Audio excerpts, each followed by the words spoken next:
নিরাপদ সড়ক চাই এটি খুবই বর্তমানে যে সময় উপযোগী একটি সামাজিক আন্দোলন।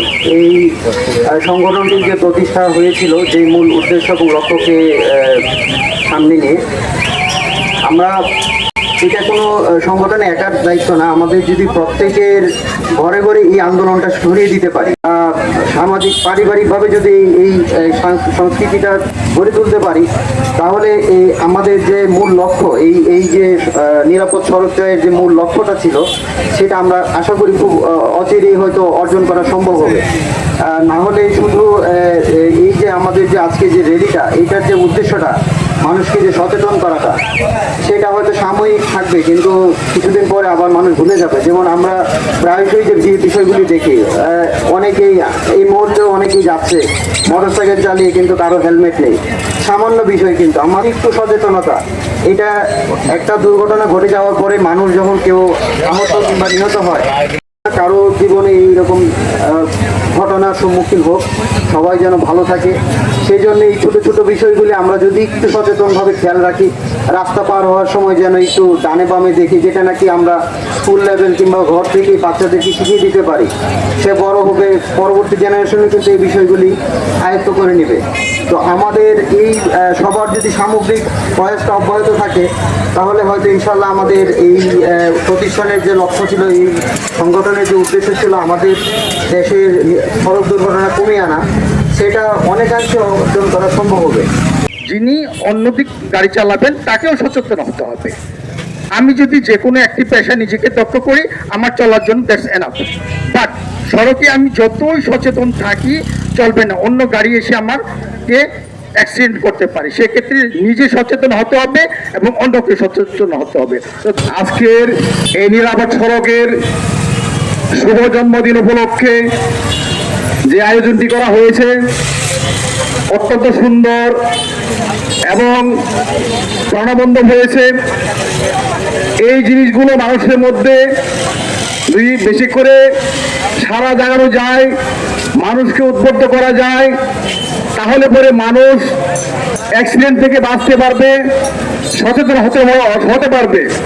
কারণ একটি দুর্ঘটনা সারা জীবনের কান্না। আমরা এই স্লোগানটা শুনে থাকবো। এই স্লোগানটা এমন একটি মর্মান্তিক জিনিস, অ্যাক্সিডেন্ট হয়ে যাওয়ার পর আমরা যতই গবেষণা করি না কেন আমাদের কোনো কাজে আসবে না। অ্যাক্সিডেন্ট হওয়ার আগে যা যা করতে হবে, পথচারীকে সাবধানে পথ চলতে হবে, যিনি গাড়ি চালক তাকে সাবধানে গাড়ি ড্রাইভ করতে হবে, যিনি রাস্তায় চলাফেরা করছেন, এপার থেকে ওপারে যাচ্ছেন, মোবাইল ফোনে কথা বলছেন, তাকে সচেতন হতে হবে। সম্মিলিতভাবে যদি আমরা সচেতন হই, তাহলে সড়ক দুর্ঘটনা রোধ করা যাবে। আমি খুবই কৃতজ্ঞ এবং ধন্যবাদ জানাচ্ছি যে কিশোরগঞ্জের সড়ক ও জনপথ বিভাগের সম্মানিত নির্বাহী প্রকৌশলী জনাব শাকিল মোহাম্মদ ফয়সাল আমাদের সঙ্গে সারাক্ষণ আমাদের এই র্যালিতে অংশগ্রহণ করেছেন। ক্লাস স্কাউটের সাধারণ সম্পাদক আজিবুদ্দিন হাই স্কুলের সম্মানিত প্রধান শিক্ষক মুগরম শুক্রানা, সিআরটিএস সহকারী পরিচালক জনাব কামরুজ্জামান, টেকনিক্যাল কলেজের সম্মানিত প্রিন্সিপাল সাহেব এবং অন্যান্য যারা আমাদের নিরাপদ সড়ক চেকিং জেলার সম্মানিত নেতৃবৃন্দ, সদস্যবৃন্দ, সদর উপজেলার সদস্যবৃন্দ, নেতৃবৃন্দ এবং রোপার স্কাউট এবং স্কাউটের নেতৃবৃন্দ এবং সদস্যবৃন্দ, প্রিন্ট মিডিয়ার সদস্যবৃন্দ, অন্যান্য সদস্যবৃন্দ, আসসালামু আলাইকুম। আমি সবার কাছে কৃতজ্ঞতা জানাই। শুধু একটি মাত্র অনুরোধ করব, আমরা শুধু আজকের এই র্যালি একটি মাত্র উদ্দেশ্য ছিল যে সচেতন বৃদ্ধি করা।